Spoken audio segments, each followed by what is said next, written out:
This is the rain alarm system experiment. Here is the circuit. So when the touch plate is touched with a damp finger, the motor will begin to spin.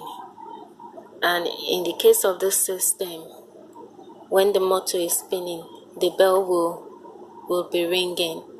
So it can be used as a rain alarm. So turn on the main switch. Then when I touch the touch plate, the bell will be ringing.